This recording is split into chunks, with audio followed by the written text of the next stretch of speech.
Bismillahirrahmanirrahim. Qala al-mu'allif rahimahullah wa nafa'ana bihi wa bi ulumihi fid dharain amin. Wa amma wufuru aqlihi alaihi salamu wa dzuka ulubbihi faqad sahhat al-akhbaru wa tawaradat an-nuqulu. Wa amma wufuru aqlihi, adapun kesempurnaan akal Rasulullah alaihi salatu wasalam, wa dzuka ulubbihi, dan juga kecerdasan akalnya Rasulullah sallallahu alaihi wasallam, faqad sahhat, maka sungguh sahih apa al-akhbaru, hadis-hadis, sungguh hadis-hadis sahih telah menceritakan, wa tawaradat an-nuqulu, dan juga telah sampai an-nuqulu, nukilan-nukilan atau sanad-sanad ya dari para ulama, annahu, bahwa sungguhnya Nabi alaihi salam itu aqlan nasi, adalah manusia yang paling akil, manusia yang paling berakal atau paling cerdas, wa azkahum, dan juga paling cerdasnya manusia.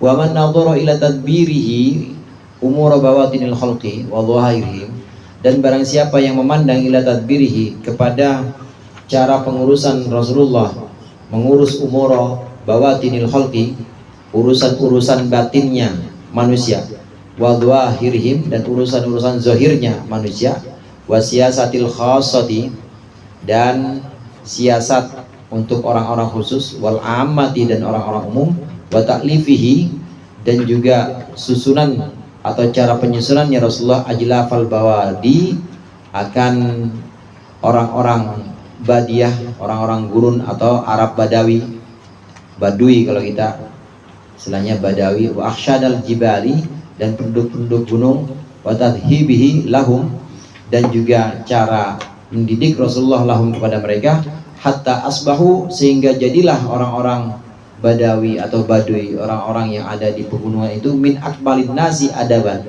jadi menjadi manusia yang paling sempurna apanya, adaban, adabnya, wa ma'rifatan, dan pengetahuannya, wa siratan, dan sejarahnya, fadlan, lebih-lebih amma afadahu minal ilmi, lebih-lebih dari sesuatu yang bisa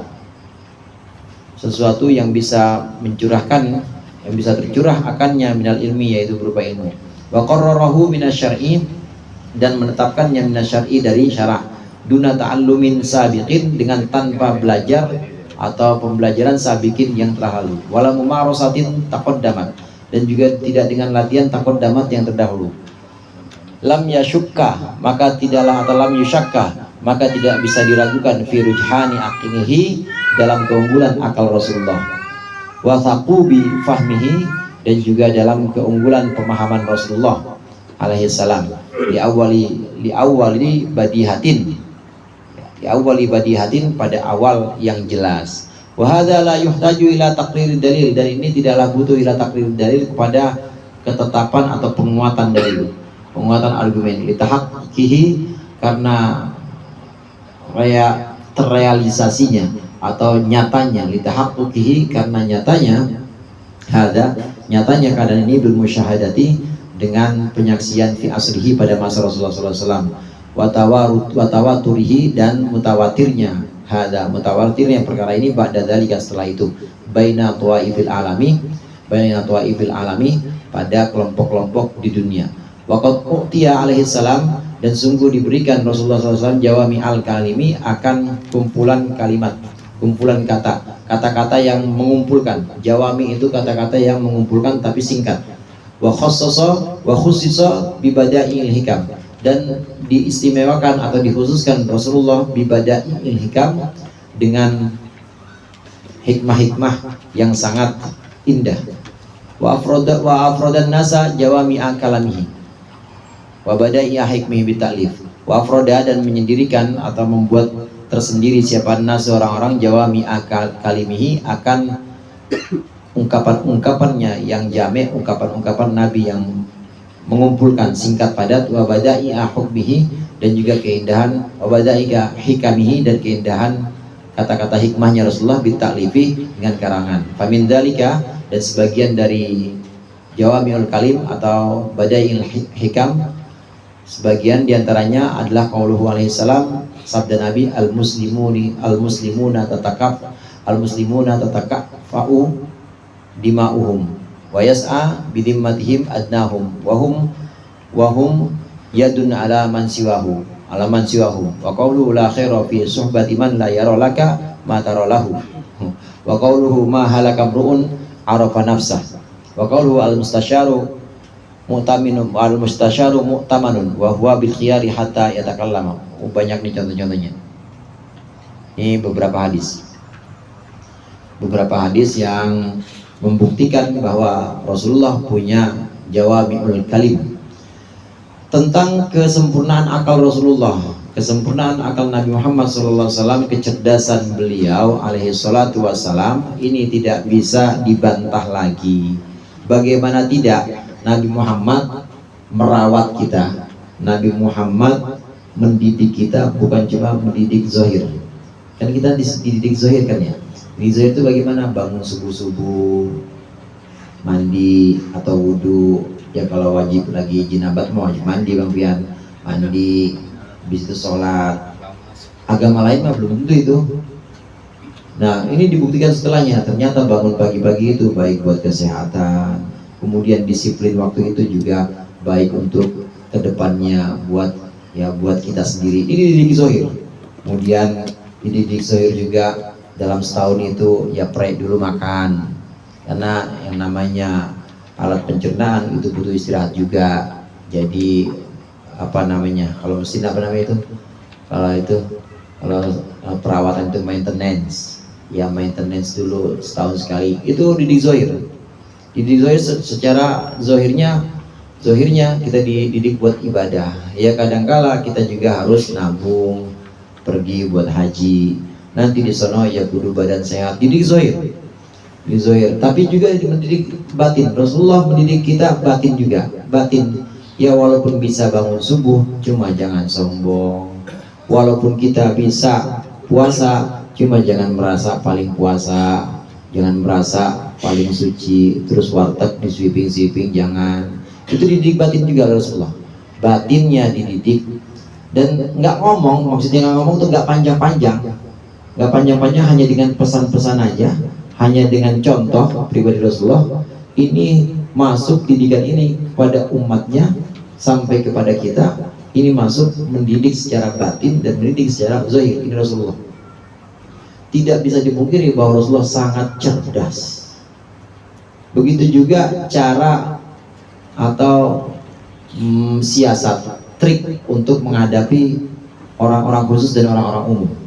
Seringkali Rasulullah ditanya dengan pertanyaan yang sama, cuma jawabannya beda, saudara. Ditanya sama sahabat, misalnya, ayul amali afdol, apa ibadah yang paling utama? Ada jawaban Rasulullah, as-sholatu ala waqtiha, sholat. Tapi di lain waktu, sahabat yang nanya lain lagi, jawabnya birrul walidain. Beda-beda, tergantung orangnya. Jadi orang-orang khusus itu dikasih khusus. Untuk orang umum ada lagi. Dosisnya masing-masing. Buat dosis umumnya beda, nasihatnya buat orang khusus juga beda. Ini penanganan Rasulullah, cara mendidik Rasulullah kepada masing-masing orang. Ada orang-orang khusus, ada orang-orang umum. Yang kita sering wiridkan sehabis sholat, astagfirullahaladzim, la ilaha illallah wa atubu ilaih, misalnya, terus sampai Allahumma antas salam, subhanallah, itu umum. Diajarkan Rasulullah kepada para sahabat umum. Tapi Rasulullah juga khasah, ada mendidik sahabat-sahabat khusus. Ada sahabat-sahabat khusus yang memang Rasulullah didik untuk mulazamahkan atau mendawamkan zikir-zikir tertentu di luar zikir salat. Di luar zikir salat, misalnya disuruh syahadat 100 kali, istighfar 100 kali setiap hari, Allah Akbar 100 kali, atau disuruh zikir sir, Allah 5.000 kali misalnya tiap. Itu diajarkan khusus, biasanya pada Sayyidina Ali nanti kepada muridnya. Jadilah itu yang namanya thariqah. Ajaran Rasulullah juga khusus, wiridan tapi wiridan khusus. Cara menangnya ini berbeda. Untuk orang umum Rasulullah mendidik dengan dosis umum, untuk orang khusus dengan dosis khusus. Ini tidak bisa dipungkiri bahwa ini adalah maha guru, sangat cerdas Rasulullah, nggak bisa dipungkiri. Begitu juga cara Rasulullah untuk mengelola orang-orang Baduy, orang-orang yang di gunung, mendidik mereka. Orang-orang Baduy, orang-orang di gunung itu kadang-kadang kan nggak ada sopan-sopannya untuk Nabi, nggak ada sopan-sopannya. Ada satu orang Baduy pernah di hadis Sahih itu datang kepada Rasulullah. Ya Muhammad, ajarkan agama saya. Agamamu, engkau beriman kepada Allah, iman kepada hari akhir dan seterusnya, rukun iman. Kemudian sebutkan apa itu Islam. Islam itu engkau syahadat, engkau sholat 5 waktu, engkau puasa Ramadan, engkau membayar zakat, engkau haji. Ada lagi nggak?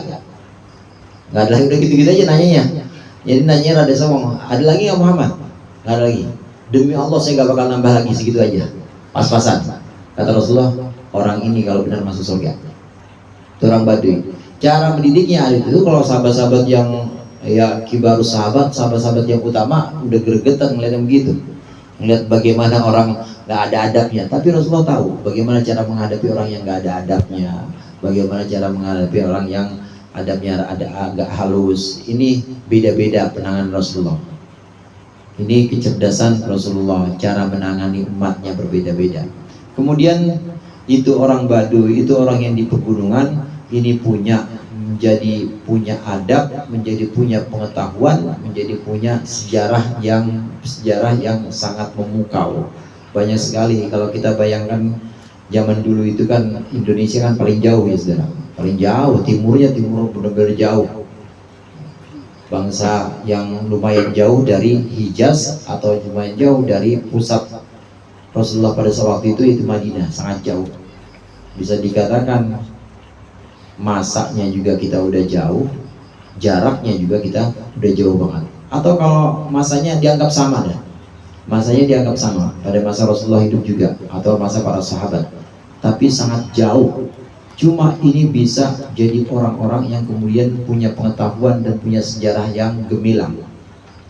Ini Nusantara misalnya, yang benar-benar jauh, tapi ada sahabat yang sebagian, ini masa sahabat, masa Rasulullah, walaupun ada yang mengatakan ada yang sampai tapi belum tersebar Islam. Ini pada masa sahabat, terutama setelah masa Sayyidina Ali dengan Muawiyah itu konflik, namanya perang Siffin. Sebagian pendukung Sayyidina Ali atau bukan pendukung Sayyidina Ali ya, cinta semua para sahabat.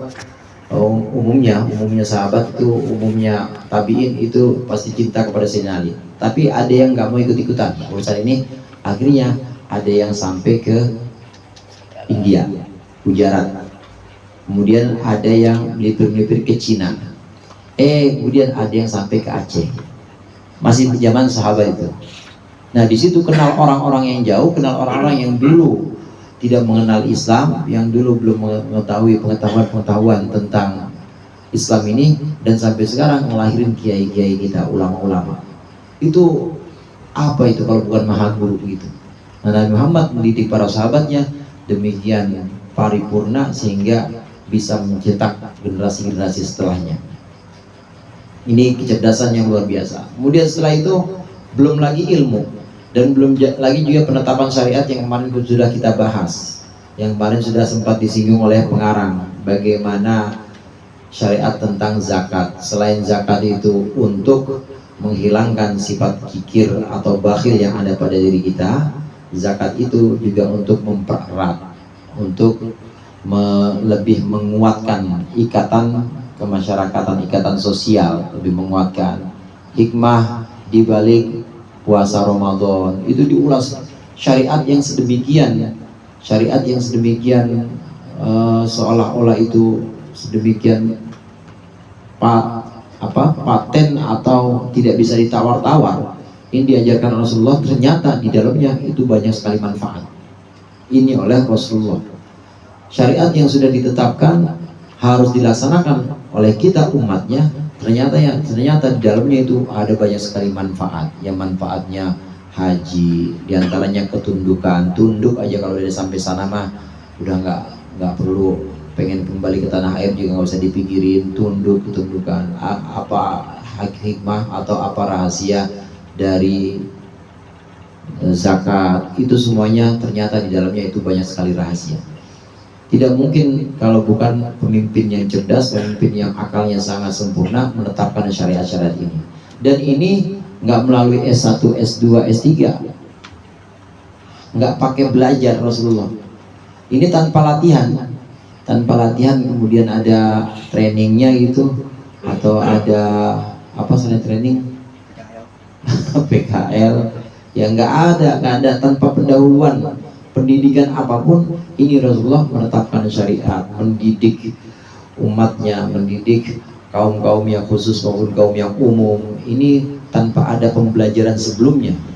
Ini menunjukkan bahwa Rasulullah sangat cerdas, adalah aqolan nas, manusia yang paling tajam akalnya itu Rasulullah. Dan disaksikan pada zaman itu bahwasannya Rasulullah mendidik umatnya, mendidik orang-orang itu dengan cara yang berbeda, dengan cara yang masing-masing sesuai dengan ini, sesuai dengan kadar orang. Ada diantara sabda Rasulullah itu, kalimun nas ala haddi uqulihim, ajaklah bicara manusia sesuai dengan akalnya atau sesuai dengan pemahaman mereka. Itu juga cara Rasulullah untuk menghadapi atau untuk mendidik sahabat-sahabatnya. Beda, masing-masing sahabat ini diberikan nasihat-nasihat yang berbeda sesuai dengan keinginannya, sesuai dengan kebutuhan para sahabat itu. Nah, selain itu, pendidikan atau pengajaran yang diadakan oleh Rasulullah, yang dilaksanakan oleh Rasulullah, ini menggunakan kata-kata yang sifatnya itu jawami'ul kalim, kata-kata yang juga penuh hikmah, indah. Kata jawami'ul kalim itu singkat, cuma sudah padat, singkat, padat, dan kena semuanya. Itu diantara perkataan Rasulullah. Rasulullah itu jawami'ul kalim. Lebih sering Rasulullah memberikan nasihat yang singkat padat dibanding ceramah yang panjang-panjang. Karena Rasulullah bukan khotib atau bukan khutbah min jumlatil khutbah, bukan termasuk yang jago khutbah, bukan, tapi singkat padat. Itu jawami'ul kalim istilahnya, dan juga indah. Ini di sini disertakan beberapa hadis, disertakan beberapa sabda Rasulullah yang singkat, padat, dan sudah mengena, semuanya itu kena.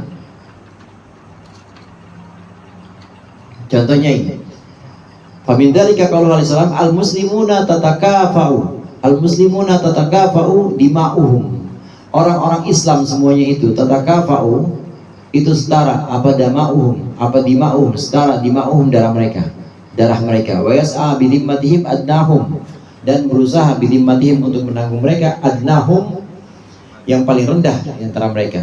Wahum yadun ala man siwah, mereka adalah tangan alaman siwahum, atas orang yang lain, atas selain muslim.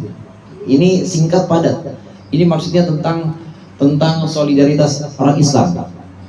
Wahum yadun alaman siwahum, orang Islam itu tangan untuk menghalau yang bukan Islam. Cuma gitu doang ngomongnya Rasulullah, tapi itu singkat padat, maksudnya saling melindungi. Jadi kalau ada yang coba-coba, maka yang gampar duluan saudaranya, tangannya, maksudnya tangan bagi saudaranya, bagi orang muslim lain. Kemudian orang muslim itu darahnya setara, cuma begitu doang. Maksudnya darahnya setara itu jangan kalian saling membunuh antara orang muslim, darahnya setara. Kemudian yas'a bidimmatihim adnahum, yang terendah dari mereka itu bisa ditanggung. Dalam kisos itu saudara, dalam kisos itu al-hurru bil hurri wal abdu bil abdi wal abdu al udhuna bil udhuni, dan seterusnya. Itu yang diminta atau yang dijadikan sebagai bayaran nyawa, bayar nyawa, itu adalah nyawa yang setara dengan dia. Nah, orang muslim setara semuanya. Orang muslim setara. Contoh begini saudara, kalau dulu kan ada hamba saya.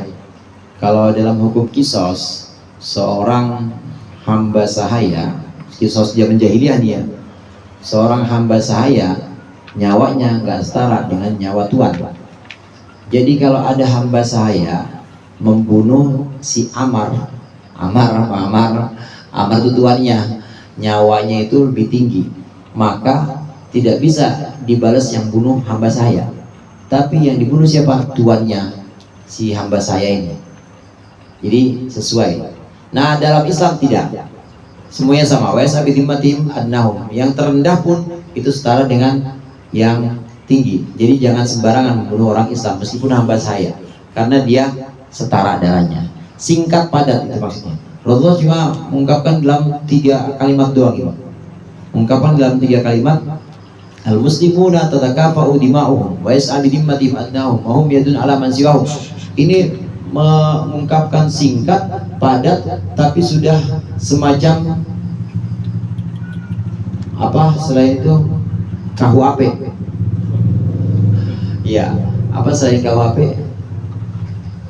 Undang-undang itu tuh, kita hukum undang-undang itu kan panjang tuh, tapi Nabi cukup dengan al-muslimuna tatakafa'u dima'uhum wa yas'abi dimmatin adnahum wa hum yadun ala man siwahum gitu doang. Tapi dulu sudah mencakup semuanya. Ya, yang pidana ini urusan pidana nih. Nanti yang perdatanya ada lagi. Yang perdatanya hanya dengan beberapa kata aja, hanya dengan beberapa kata atau dengan beberapa kalimat saja, udah cukup. Jadi nggak panjang-panjang. Itu namanya jawami'ul kalimat. Kalimat atau kata-katanya sudah menjamek atau sudah mengumpulkan semua maksud. Singkat padat. Kalau cara kita mah singkat padat itu. La khaira fi suhbati man la yara laka ma tara lahu. Enggak ada bagusnya, tidak ada kebaikan fi suhbati man, bersahabat dengan orang la yara laka ma tara lahu. La yara, yang orang itu tidak melihat laka untukmu, ma sesuatu, taro yang kau melihat lahu untuknya. Apa tuh kalau bahasa Indonesia?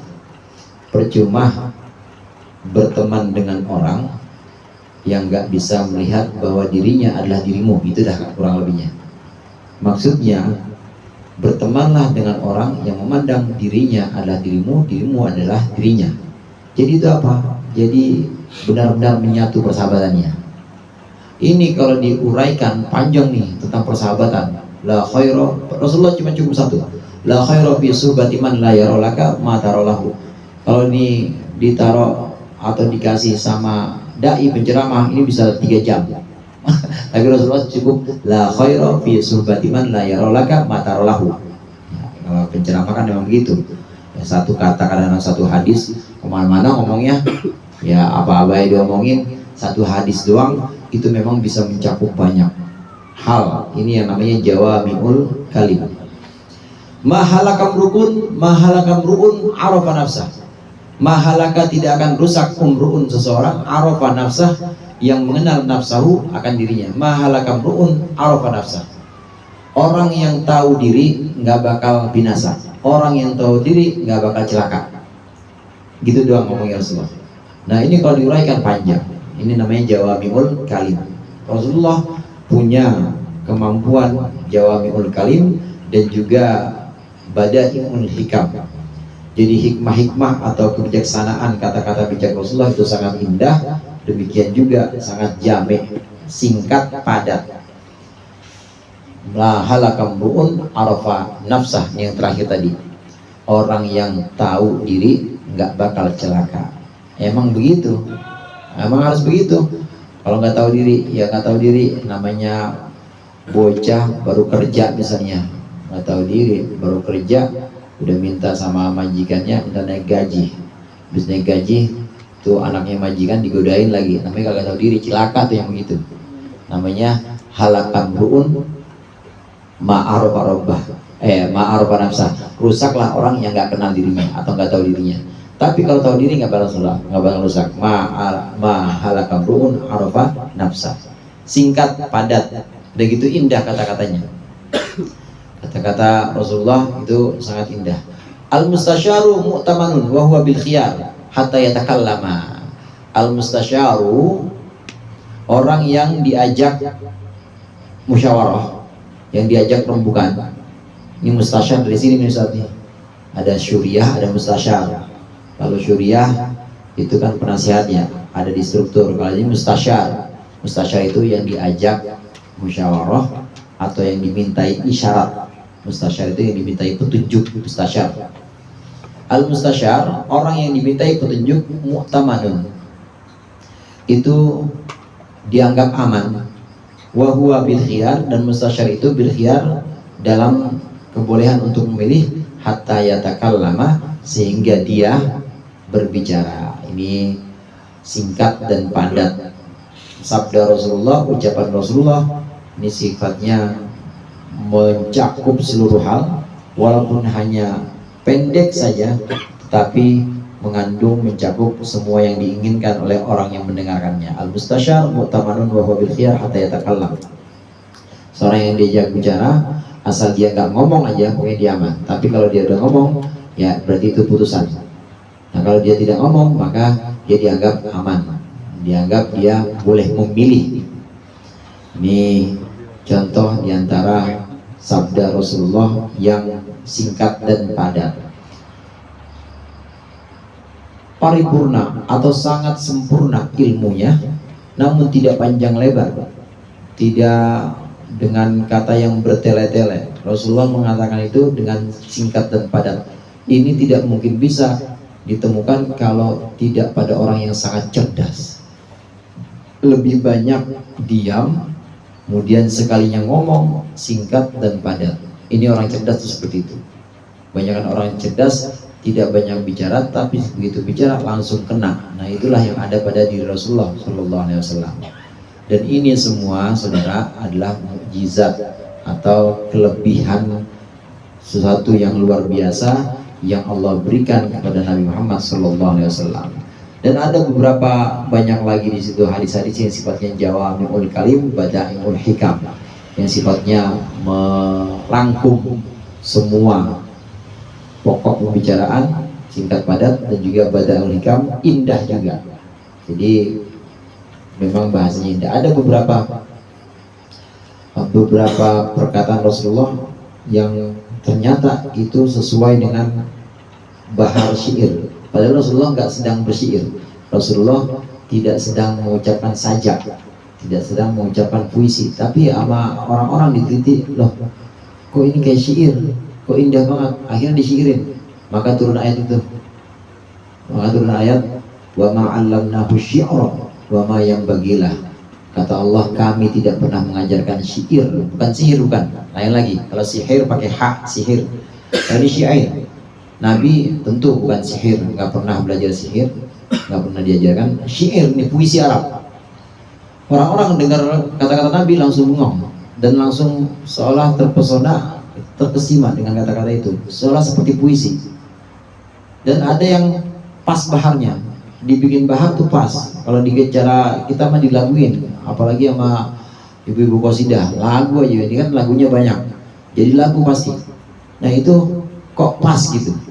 Tapi dibantah oleh Allah, wa ma'allamnahu syi'ra wa ma yanbagilah. Kami tidak pernah mengajarkan syair kepada Muhammad dan tidak layak syair itu. Kalau kata Al-Qur'an, syair itu hanyalah karya-karya atau imajinasi para penyair, dan kami tidak pernah mengajarkan dia, nggak layak, nggak pantas buat Muhammad, itu nggak pantas.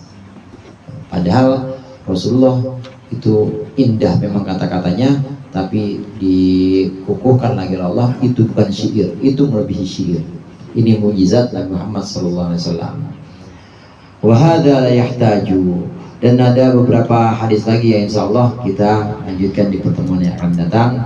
Rahimallahu abdan qala khairan wallahu a'lam bishawab. Mudah-mudahan bermanfaat. Lebih kurang yang mohon maaf. Wallahul muwaffiq ila aqwamit thoriq. Wassalamualaikum warahmatullahi wabarakatuh.